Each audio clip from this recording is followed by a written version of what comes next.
할렐루야. 같이 한번 해볼까요? 그리스도의 향기. 예, 오늘은 이런 제목을 가지고 누가복음 10번째 시간을 갖도록 하겠습니다. 지난주 이맘때 참 이태원 참사라고 표현하지만 아픈 일들이 있었습니다. 그래서 전국이 하여튼간 애도의 물결, 그리고 이것이 정치권과도 연결돼서 해석이 되기도 하고 여러 가지 상황인데, 저는 지난주에도 말씀드렸듯이 이것을 대한민국의 영적인 상황과 맞물려서 그렇게 해석을 해야 된다고 생각을 합니다. 그래서 지금 이렇게 안타깝게 죽은 이들, 또 참사당한 이들 가족들 위로하고 슬퍼해주고 공감해주고, 이게 물론 참 중요하지만 교회가 더 중요한 과제는 사실 이번 아픔이 그냥 아픔으로 끝나지 않고 무언가 학습 효과가, 그들의 죽음이 헛되이 되지 않는 방법은 길거리 나가서 촛불 드는 게 아니라, 저는요, 지금 그 할로윈이라고 하는 이 귀신의 문화의 축제들, 이런 것들이 이번에 전면 취소되고, 심지어 어린이집에서도 다 취소되고,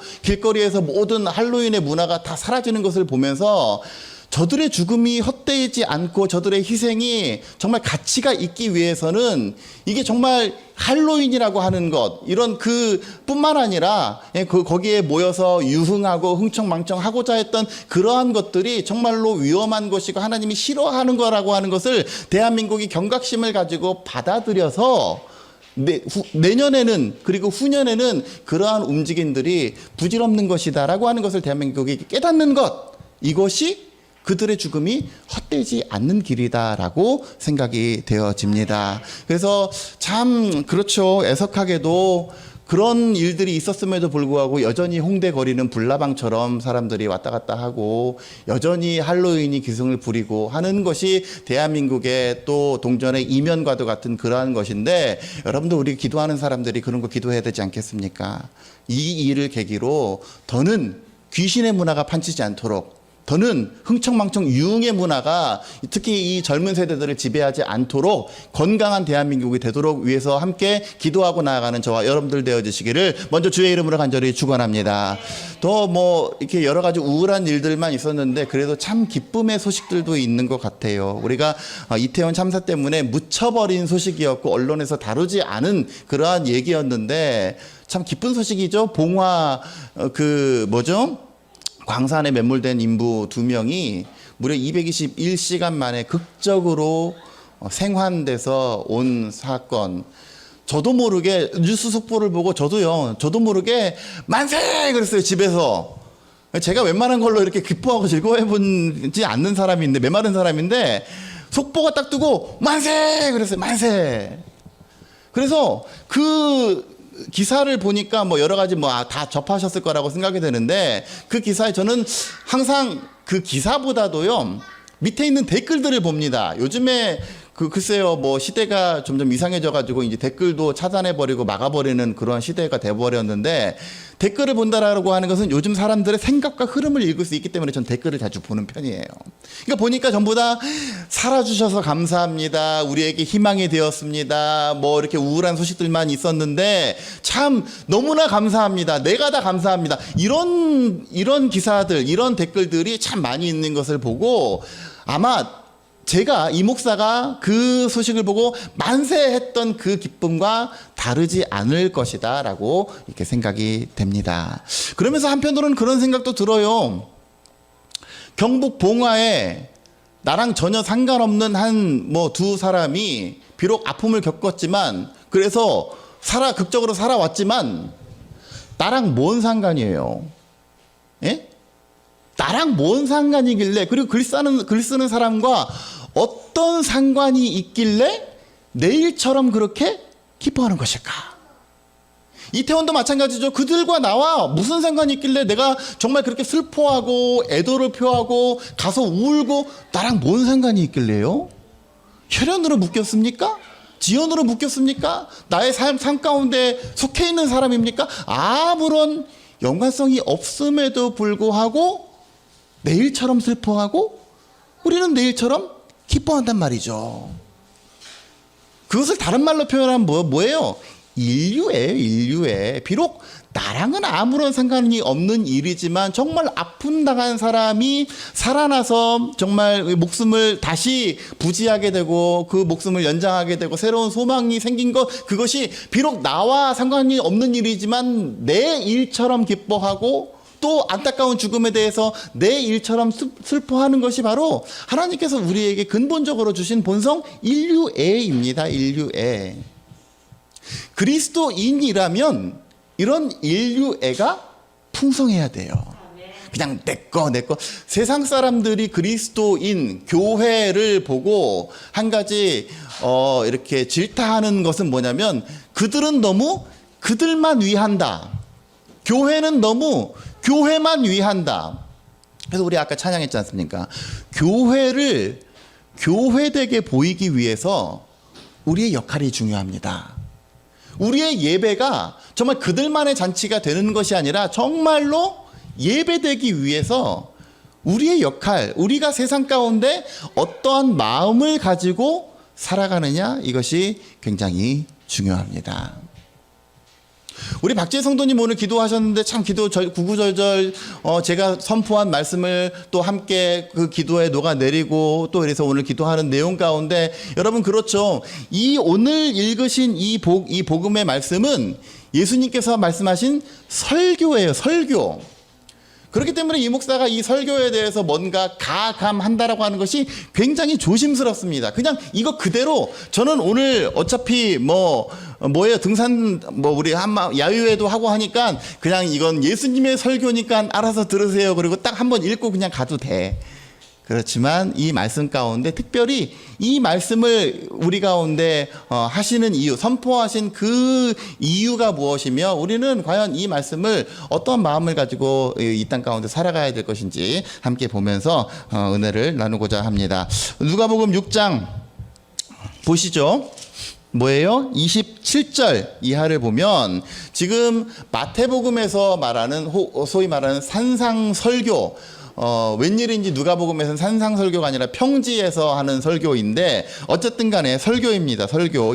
예수님의 설교이기 때문에 제가 웬만한 건 그냥 넘어갈 거예요. 설교니까 뭐 여러분들도 다 알아듣는 말씀일 것이고, 그리고 제가 찔리는 말씀이 많이 있기 때문에 그래요. 지난번에 고린도전서 13장 할 때처럼 제가 찔리는 말씀들이 많이 있기 때문에 웬만하면 그냥 직진합니다. 27절. 그러나 너희 듣는 자들아 잘 들어라. 내가 이르노니 너희 원수를 사랑하라.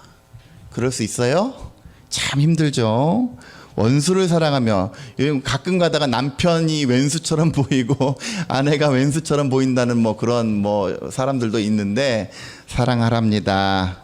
너희를 미워하는 자를 선대해라. 선대한다라는 게 뭐예요? 착하게 대해줘라. 이게 어떻게 되냐 말이에요. 그러니까 예수님의 사랑이 이런 건데 참 숙제예요, 숙제. 우리가 그리스도인이라면서도 여기까지 안 되는 거예요. 그러니까 직진하지 이 목사도. 28절 너희를 저주하는 자들, 그러니까 쉽게 말하면 욕하는 사람들, 소새끼 말새끼 이렇게 찾는 사람들한테 그들을 위해서 정말 축복해래요. 축복. 여러분 축복이 뭐예요? 복을 비는 행위가 축복이라 그랬죠. 그러니까 하나님 우리를 축복해 주십시오. 사실 이 용어는 틀려요. 하나님은 복을 주시는 분이지 복을 누구한테 더 큰 사람한테 존재한테 빌어주는 분이 아니잖아요. 그러니까 하나님은 복을 주시는 분이고 우리는 우리 아이들이 그 복을 받을 수 있도록 하나님 복을 주세요라고 비는 행위가 축복이에요. 축복. 그러니까 저주하는 자, 나를 저주하는 사람한테 저 사람 정말 진심으로 잘 됐으면 좋겠습니다 라고 하는 그 마음이 쉬운 마음이냐 이거예요. 그것이 예수의 마음입니다. 그 저주하는 자마저 축복하고 너희를 모욕하는 자를 위해서 기도해라. 저들을 불쌍히 여겨주시옵소서. 예수님께서 그러지 않았습니까? 강도들, 십자가에서 강도들이 자신을 욕하고 저주하고 야 이게 그렇게 죽을 거면서 무슨 네가 하나님의 아들이냐 했을 때에 그들을 위해서 기도했잖아요. 저들은 죄가 없습니다. 저들을 불쌍히 여겨주십시오. 자, 너희 이 뺨을 치는 자에게 저 뺨도 돌려대며 네 겉옷을 빼앗는 자에게 속옷도 거절하지 말아라. 참 참 안 돼요. 제가 아무리 목사지만 저는 직업이 목사이고 하나님 안에서 직분이 목사이지 성인이 될 수가 없어요. 이렇게까지 한다면 그거는 성인, 세인트의 반열에 올라야 됩니다. 네게 구하는 자에게 주며 내 것을 가져가는 자에게 다시 달라고 하지 말며.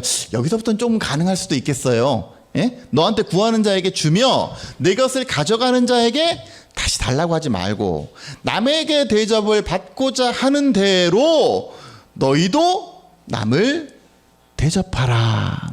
야, 이 30절부터는 좀 희망이 생기지 않습니까? 30절부터는 좀 되는 것 같아요. 내게 구하는 자에게 주는 거 그거 할 수 있죠. 이 정도는 할 수 있잖아요. 내 것을 가져가는 자에게 다시 달라고 하지 마. 여러분 얼마나 간절하고 얼마나 궁핍했으면 그 막 억지로라도 가져가겠어요. 그 마음을 헤아려서 도로 달라고 하지 마. 그리고 남에게 대접을 받고자 하는 사람들, 어떤 사람은 정말 맨날 받기만 원하고 남이 나를 주목해 주기만 원하고 나는 나 중심으로, 세상이 나 중심으로만 돌아가서 누군가 나에게 뭔가를 좋은 말을 해줘야 되고 뭔가를 항상 줘야 되고 생일 때 챙겨줘야 되고 경조사 때 챙겨줘야 되고 내 아플 때 신경 써줘야 되고 다 나 위주로 살아가죠. 그렇게 하지 말아라.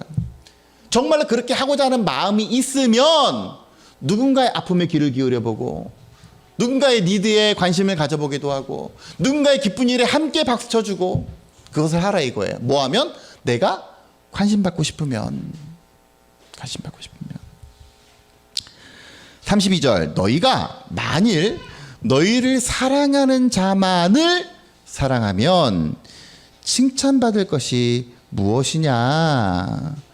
죄인들도 사랑하는 자는 사랑하느니라. 그러니까 32절 이하부터는 세상 사람들이 하는 수준이에요. 여기서 말하는 죄인들은 소위 세상 사람들, 우리가 평소에 일상생활 중에 만나는 많은 사람들도 세상의 논리도 나한테 잘해주는 사람한테는 잘해주게 돼 있어요. 그게 세상의 평균치예요. 평균치. 나한테 잘해주는 사람, 나를 칭찬하는 사람, 나를 사랑하는 사람. 33절 너희가 만일 선대하는 자만을 선대하면, 누구를 선대하는 자? 나를 선대하는 자, 나한테 뭐 주고 나한테 뭐 해주고 이런 사람한테만 마음이 열려서 헤헤하하 하는 것, 이것이 있다면 하나님으로부터 받을 칭찬이 도대체 무엇이냐. 왜? 사람들도 그 정도는 해요. 여러분 교회가 욕먹는 이유가 뭐예요? 세상 사람들도 그 정도는 해. 오히려 세상 사람들이 더 잘할 때가 있어요. 근데 교회는 뭐야? 이거예요. 그러니까 사람들이 욕하는 이유는 그 기저에는 뭐가 있느냐? 교회는 적어도 달라야 된다라고 하는 기본 전제를 깔고 있는 거예요. 그러니까 세상만큼만 해도 욕먹는 거야. 왜? 다른 그럼 교회랑 다를 바가 뭐가 있어 세상이랑. 이렇게 이야기하는 것은 적어도 세상 사람들이 교회에 대해서 가지고 있는 이 기대치는 교회는 적어도 세상의 평균 이상은 해야 된다 라고 하는 기대치를 가지고 있기 때문에 그렇습니다. 34절 너희가 받기를 바라고 사람들에게 구워주면, 이 말은 공동번역에 보면 되받을 가망이 있는 사람에게만 구워준다면 칭찬받을 것이 무엇이냐. 죄인들도 그만큼 받고자 하여 죄인에게 구워주느니라. 죄인들도 되돌려 받을 계산을 하고 구워준다. 그러니까 이것은 여러분 빌린다, 뭔가를 꾼다라고 하는 것은 어떤 겁니까? 제가 예전에 캐나다 유학할 때 저는 거의 제가 알아서 아르바이트 해가면서 캐나다 가서도 거기서도 야간 알바, PC방 알바하고 낮에도 우리 웨어하우스라고 창고형 매장 가가지고 거기서 막 물류 분류하고 이런 거 하는데 여러분 생활이 됩니까? 그래도 안 되죠. 그래가지고 어쩔 수 없이 우리 청년회장한테요. 제가 전도사인데 청년회장이 좀 잘 살았어. 그래가지고 청년회장한테, 여자인데 그 여자아이한테 가가지고 돈을 좀 빌려야만 하는 상황이 생겼어요. 할 말이 있다 청년회장. 그랬더니 이 청년회장이 전도사님이 부르니까 무슨 지시할 게 있나 보다. 그래서 쭈뼛쭈뼛 전도사가 계속 말을 못하니까 얘기를 해보세요. 뭔데요. 말을 못해. 이렇게 쭈뼛쭈뼛. 아니다. 그냥 네 얼굴 보고 밥이나 한번 먹으러 왔다. 그리고 갔는데 그 마음이 참 이 빌려달라고 하는 그 마음이요. 참 그래요. 너무 절박해요. 너무 절박하고 너무 사실 전도사가 청년회장한테 손을 벌린다라고 하는 게 참 그래. 그런데도 말을 꺼내야만 하는 상황이, 그러니까 그게 얼마나 참 절박하고 창피하고 나름 이런 애다른 마음이 있는 거예요. 근데 그 사람한테 무언가를 꾸어준다라고 하는 것은 굉장히 선대하는 마음으로 꾸어주는데, 꾸어주는 사람이 얘가 반드시 나한테 갚아야지, 줘야지, 내가 나중에 받을 수 있겠지 라고 하는 것은 그 아픔을 보는 것이 아니라 그냥 상인이 거래하듯이, 나는 손해보는 장사는 안 해, 상인이 거래하듯이 한다라고 하면 그 아픈 마음을 감싸주고 그 절박한 마음에게 위로를 주는 그 본질에서 벗어나서 그냥 거래하는 거예요. 거래. 그러니까 상이 없다 이거예요. 35절, 오직 너희는 원수를 사랑하고 선대하며 아무것도 바라지 말고 꾸어줘라. 제가 얘기했잖아요. 지난번에 우리 교회에서도 사실 절박한 사람이 있고 급한 사람이 있어요. 그럴 때 어디 가서 빌립니까? 그러니까 교인들 간에 안무개 집사님, 안무개 권사님, 내가 사실 뭐가 좀 부족한데 얼마만 주시면 금방 갚아드릴게요. 근데 사실 거기에서 패착이 오는 거예요. 교인들끼리는 절대 웬만하면 거래하지 마세요. 그리고 빌려주는 사람 입장에서 빌려줄 때 그냥 못 받을 각오하고 빌려주세요. 괜히 안 그러면 그 다음부터 그 사람이요, 교우로 생각되는 게 아니라 빚쟁이로 생각돼요. 저 사람이 준다고 할 때가 됐는데, 갚을 날짜가 됐는데 왜 안 갚나, 왜 먼저 얘기를 안 하나. 그거 은혜 안 돼요. 그러니까 정말로 어려워 보이거든 그냥 차라리 주세요. 이 목사 보세요. 진짜 어려워 보이지 않습니까? 주세요. 이렇게라도 웃어야지. 그러면 어떻다? 그렇게 하면 주면 비록 그 사람은 갚아주지 못해도, 그 사람이 줄 수 있는 보상은 없을지라도, 그 다음에 중에 35절, 그리하면 너희 상이 크리라. 누구에게요? 누구에게? 하나님으로부터 오는 상이 크다 이거예요. 내가 세상 가운데 아무것도 바라지 않고, 이 사람에게 어떤 피드백을 바라지 않고 그저 선대하는 마음으로 주게 되면, 비록 세상은 나에게 돌려주지 않고 내가 준 만큼의 보상은 주지 못하지만, 누가? 하나님께서 나를 아시고 나에게 갚아주신다 이겁니다. 이것이 예수님의 설교 가운데 담겨져 있는 핵심이에요. 보세요. 지금 27절부터 쭉 보면 정도의 차이는 있지만 그 모든 것이 뭐예요? 누군가가 세상 가운데 심지어 나에게 돌팔매질을 하고 나에게 욕을 했을 때에도 그대로 피드백하는 게 아니라, 그들 가운데 선대해야 하는 이유는 뭐냐면 그들에게 받을 수 있는 상은 아무것도 없어요. 그런데 누구에게 받을 상이 있어요? 하나님께 받을 상이 있어요. 바라기는 저와 여러분들이 이 세상을 살아갈 때 참 선한 일 하는 거 힘들죠. 착하게 살아가는 것 힘들죠. 그럼에도 불구하고 하늘의 상급을 바라보면서 믿음의 소망을 가지고 온전히 사랑을 실천하며 살아가는 저와 여러분들 되어주시기를 주의 이름으로 간절히 축원합니다. 보세요. 또 지극히 높으신 이의 아들이 될 것이다. 이 말을 우리식으로 따지면 그리스도인이라 인정받을 것이다. 그리스도인이라. 그는 은혜를 모르는 자와 악한 자에게, 어떤 사람들, 소위 세상 사람들, 은혜를 왼수로 갚고 베풀어 줘봤자 반응 하나도 없는 사람들에게도 인자하시니라.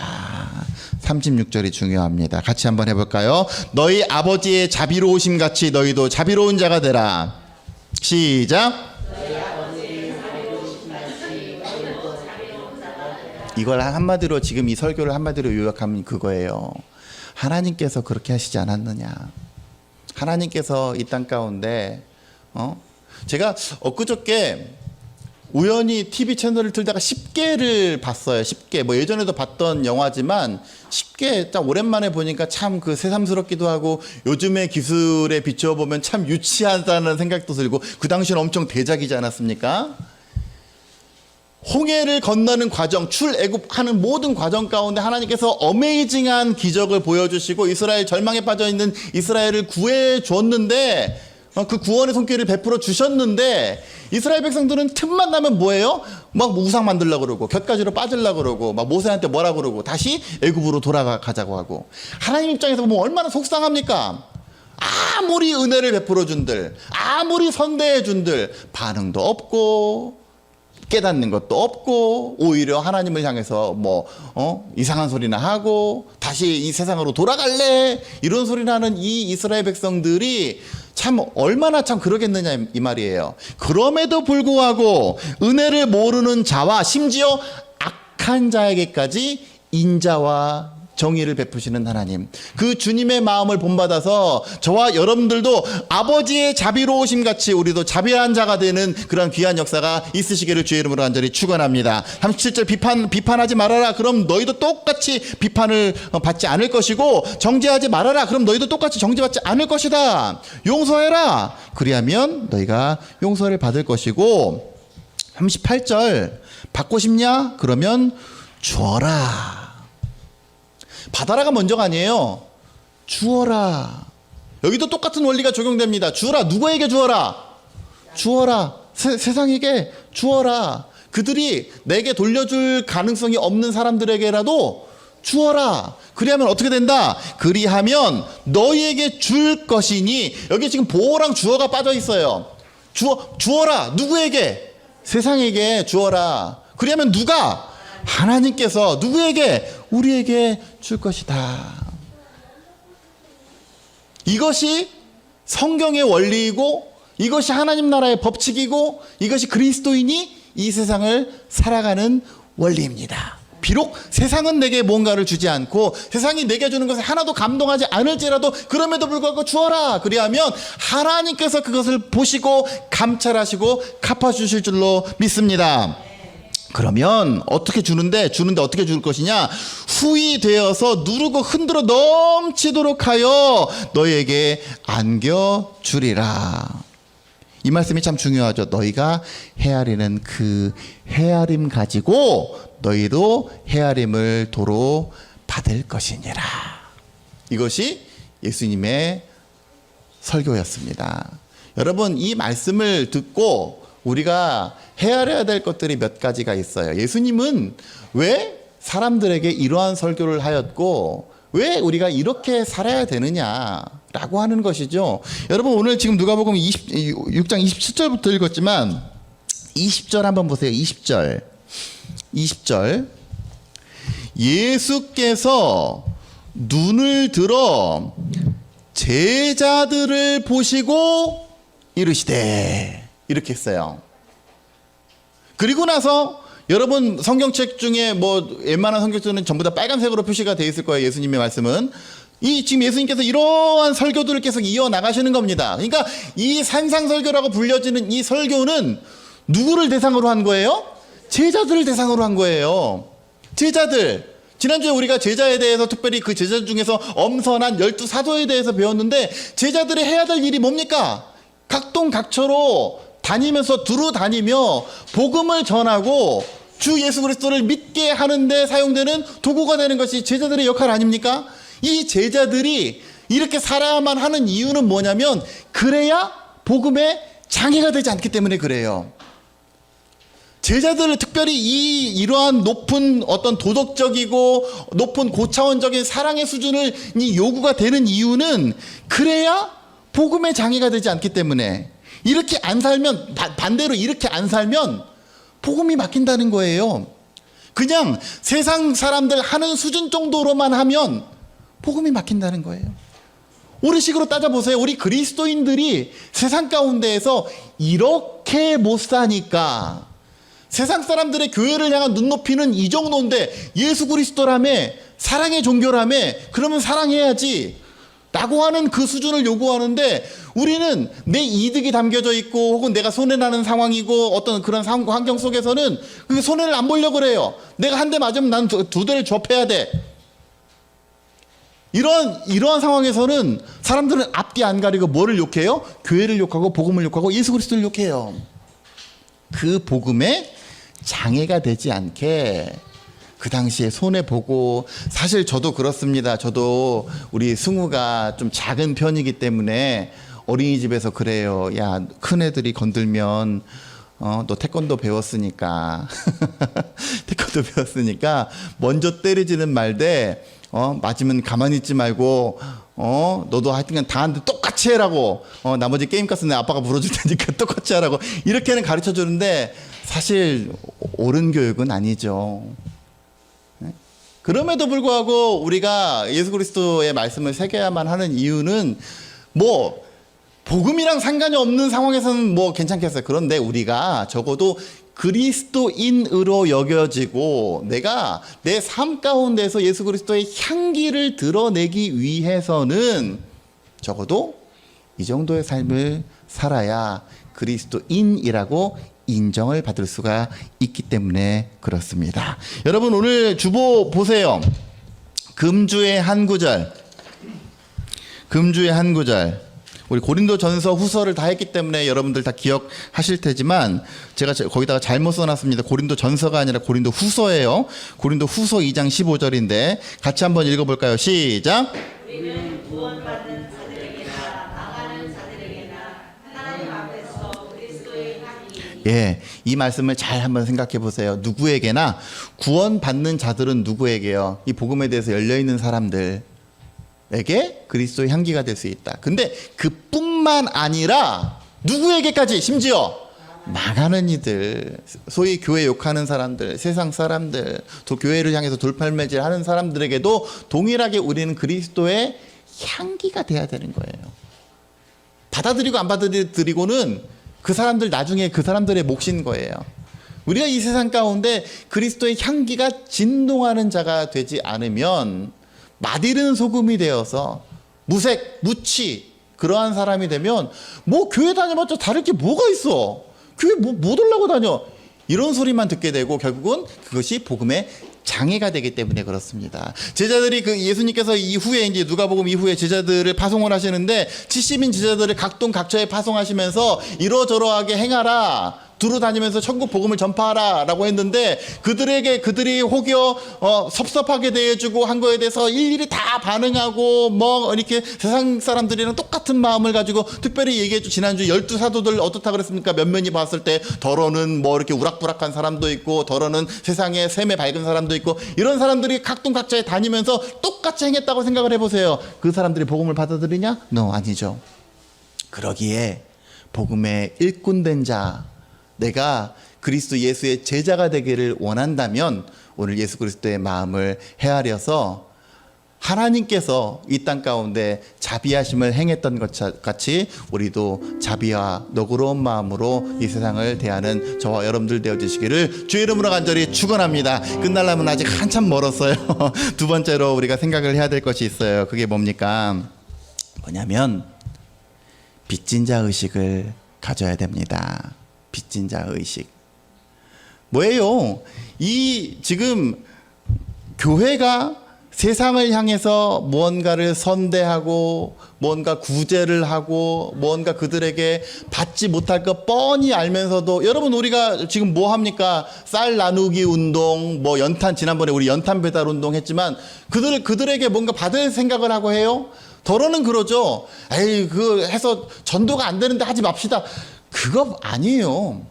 그거 바라지 않고 그냥 주는 이유는 뭐냐면 빚진 자 의식 때문에 그렇습니다. 빚진 자 의식.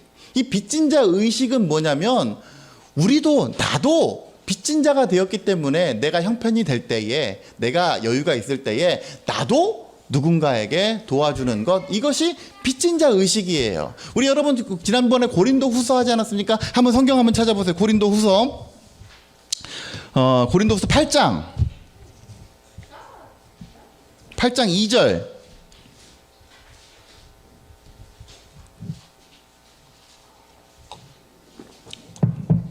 신약 294페이지 보면 뭐라고 합니까? 마게도니아 성도들이 환난의 많은 시련 가운데서도 그들의 넘치는 기쁨과 극심한 가난 가운데서 연보 헌금을 풍성하게 했다 그랬는데 그 한 이유 14절 이제 너희의 넉넉한 것으로 그들의 부족한 것을 보충함은 그 이유는 뭐냐면 후에 그들의 넉넉한 것으로 너희의 부족한 것을 보충하여 균등하게 하려 함이라. 이것을 사도 바울이 로마서에서는 뭐라고 표현하느냐. 로마서 한번 보세요. 15장. 로마서 15장 260페이지. 로마서 15장 261페이지네요. 27절, 26절, 27절 보세요. 이 사건에 대해서 마게도니아와 아가야 사람들이 예루살렘 성도에게 헌금했는데 저희가 기뻐서 그렇게 한 거야. 근데 또한 저희는 그들에게 빚진 자니 만일 이방인들이 그들이 영적인 것을 나눠 가졌으면 육적인 것으로 그들을 섬기는 것이 마땅하니라. 이것이 빚진 자 의식입니다. 여러분, 우리 생명의교회가 이제 10바퀴 10년이 거의 다 되었는데요. 처음부터 넉넉하고 처음부터 풍성하고 처음부터 나눠줄만 하지 않았어요. 처음에 저랑 우리 사모랑 둘이, 그때는 승우도 없었으니까 저랑 사모랑 둘이 예배하던 1년, 2년 그 시기에 항상 제가 뭐 내색은 안 했지만 제일 걱정되는 게 뭔지 아십니까? 월세. 예? 조물주보다 더 높은 게 건물주라고 항상 뭐 지금 뭐 우리 김혜숙 권사님 여기 교회 함께 우리 교회 든든한 권사님이시지만 그 당시에는 뭐 전혀 모르는 사람이었고 그리고 거기 정말 칼 같았어요. 날짜는 반드시 지켜야 되고 뭘 해야 되고 참 단서가 많았어. 그래가지고 교회가 괜히 밉보이기 싫어가지고 월세는 어떻게 해서든지 맞추려고 했는데 참 힘들어요. 너무 힘들었어요. 근데 그때 서울 남전에서 건강한 목회 훈련원 해가지고 갑자기 없던 프로그램이 생겼어. 그래서 개척교회 목사들 이렇게 자질 이렇게 그 면담하고 검증해서 한 100개 교회들, 서울 남년에서 100개 교회를 도와준다. 한 달에 100만 원씩 도와준대요. 그 당시에 월세가 100만 원이었는데 할렐루야 아닙니까? 여러분 안 놀라세요? 나만 놀라운가? 그래서 진짜 할렐루야. 왜? 그때 그게 제 기도 제목이었는데 제가 뭐 그 교회에서 월급을 받겠습니까? 뭘 하겠습니까? 아무것도 없고 뭐 그런 상황에서 월세가 2년 동안 해결이 됐다니까요. 그게 얼마나 할렐루야예요. 지금도 그때 생각하면 그래 맞아. 우리도 정말 전전긍긍 할 수밖에 없는 상황에서 누군가 전혀 모르는 사람들, 전혀 상관없는 사람들로부터 도움의 손길을 그렇게 받은 거예요. 제가요, 우리 드럼 교실, 뭐 중국어 교실 하면서 그때 하나님한테 서원했습니다. 하나님, 이 금액의 절반을 장학헌금으로 바치겠습니다. 장학헌금 뭐 제가 뭐 장학금 줄 만한 사람도 아닌데 장학헌금을 하겠다고 했던 이유가 뭐냐면 제가 중학교 때 등록금이 없을 때 정말 저는 몰랐는데 제 친구 중에 한 명이 우리 과학 선생님이 그 교무실에서 막 울고 있대요. 울면서 교감 선생님한테 막 사정을 하더래요. 무슨 사정이냐 그랬더니 이병민이 등록금을 이게 그 2분기치를 안 내 가지고 이렇게 자동으로 정지되고 이렇게 권고 조치를 내려야 되는데 제발 봐달라고 그 선생님이 막 사정하고 했다는 소리를 제가 들은 거예요. 너무 막 그때 당시가 중학교 2학년 때였는데 그랬는데 그 주에 교회에서 장학금을 딱 받은 거예요. 뭐 말도 안 되게 장학금을 받은 거예요. 할렐루야죠, 할렐루야. 그래서 나도 나중에 그 위치에 가게 되면 반드시 베푸는 사람이 돼야 되겠다. 반드시 나도 장학금 주는 사람이 돼야 되겠다. 그래서 장학금을 만들어서 그렇게 하고 있는 거예요. 요즘은 뭐 줄 대상이 많이 없어져서 이렇게 못 하고 있지만 그게 뭐예요? 그게 빚진 자 의식이에요. 빚진 자 의식. 우리가 선을 행하면 훗날 우리 가운데 어떤 어려움이 있을지 알지 못합니다. 그럴 때에 정말 알지 못하는 사람, 정말 알지 못하는 기관, 정말 알지 못하는 손길을 통해서 우리에게도 반드시 놀라운 공급이 있을 뿐만 아니라 그 받은 은혜로 말미암아 다시금 세상 가운데 은혜를 베푸는 것, 이것이 그리스도인의 은혜의 선순환인 줄로 믿습니다. 그것이 빚진 자 의식이에요. 지금 오늘 예수님께서 가르쳐 주신 그 말씀이 빚진 자 의식으로 살아라. 왜 받을 거 받지 못할 거 뻔히 알면서도 왜 줘야 돼요? 그것이 빚진 자 의식 때문에 그래요. 여러분, 하나님 우리 가운데 역사해 주시옵소서. 하나님 내게 채워 주시옵소서. 뭘로요? 누가? 어느 날 갑자기 여기가 열려서 팍팍 뭐가 재물이 떨어져요? 아니에요. 여러분 명심하셔야 될 것은 뭐예요? 하나님께서는 반드시 사람을 통해서 역사하십니다. 그러게 우리가 오늘 찬양했지 않습니까? 우리를 사용하소서. 이게 뭐예요? 나를 주의 도구로, 주님의 뜻을 이루는 도구로 써 주시옵소서. 바라기는 우리 생명의 교회가 주님의 뜻을 이루는 도구가 되어서 우리를 통해서 참으로 놀라운 일들, 우리를 통해서 신음하고 어렵고 정말 간절한 이들 가운데 복음의 한 줄기, 소망의 한 줄기, 생명의 한 줄기가 그들에게 전달되어지는 귀한 역사에 있으시기를 주의 이름으로 간절히 축원합니다. 그렇기 때문에 우리가 끝으로 생각해야 될 것은 무엇이냐? 교회는 세상이 반응하건 반응하지 않건 끊임없이 세상에 문을 두드려야 돼요. 여러분, 이번에 그 봉화 그 광산 매몰 당한 그 인부가 그 인터뷰한 내용이 저는 참 기억에 남아요. 마지막 날 모든 랜턴 불도 다 꺼지고 모든 소망이 다 끊어졌을 때 가장 절망적이었던 건 뭐냐면 바깥에서 들리는 그 폭발음이 더 이상 들리지 않을 때, 그 폭발음이 들렸을 때는 꽝꽝 하는 소리가 들렸을 때는 우리가 살 수도 있겠다, 구조될 수도 있겠다, 이런 희망을 가졌는데 그것이 어느 순간에 끊기는 순간에 야, 이거 어려울 수도 있겠다. 근데 여러분, 밖에서 우리가 폭발 뭐 이렇게 여기저기 터트려 보고 할 때 어떤 생각을 합니까? 저 안에 살아있을지 죽었을지 아무도 모르잖아요. 어떨지도 모르지만 어쨌든 간에 막 해보는 거야. 한 가닥 소망을 가지고 해보는 거예요. 저 안의 상황을 알지 못하지만 그랬을 때에 우리는 비록 막 해보지만 그 안에서 그 소리를 듣고 그것이 한 가닥의 소망이 되는 그 한 사람. 제가요, 전도지를 정말 이만큼을 돌렸어요. 이 동네 거의 한 2,000가구 정도 한 돌린 것 같아요. 전도지를 돌리는데 뭐 잘 사는 집도 있고 참 정말로 막 어려워서 야, 이 집에서는 그래도 도움이 필요한 사람들도 있겠다 싶은 집도 많이 있었습니다. 특히 시장동 같은 데에서는. 돌렸는데 연락이 안 와요. 그래서 뭐 하루아침에 다 돌린 게 아니니까 그 다음날 갈까? 에이, 부질없는 일인데 하지 말까? 제가 우리 사모한테도 그랬어. 이게 해도 연락도 안 온다고. 근데 그럼에도 불구하고 가면서 무슨 마음을 가지고 갔냐면 정말 많이도 안 바래. 딱 필요한 딱 한 사람만, 정말 필요한 이게 목말랐던 그 한 사람만 딱 연락 왔으면 좋겠다고. 아무 뭐 부질없고 소용없고 이거 전도지 돌리고 해봤자 아무 소용없을 것 같아도 그럼에도 불구하고 정말 이것을 목말라 했고 이것이 간절했던 딱 한 사람만 연락 주기를 바라는 마음에서 그 마음으로 돌리는 거예요. 그게 그리스도 예수의 마음과 같지 않겠습니까?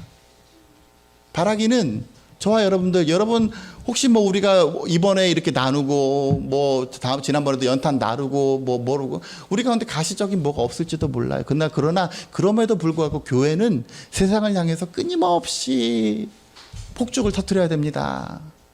교회는 세상에 대해서 받을 거 생각하지 않고 끊임없이 선대해야 됩니다. 그게 인류애이고 그게 교회가 세상을 향한 교회의 사명인 줄로 믿습니다. 바라기는 그러한 선한 마음을 가지고 특별히 감사의 제목을 담아서 이번 추수감사가 갑절의 기쁨과 갑절의 감사와 내가 힘들 때에 또 누군가가 나에게 함께 위로해 줌으로 말미암아 모든 것들이 합력하여 귀한 선순환을 이루는 저와 우리 생명의 교회가 되고 또 우리의 모든 구제 사역과 또 나눔의 사역이 되시기를 주의 이름으로 간절히 축원합니다.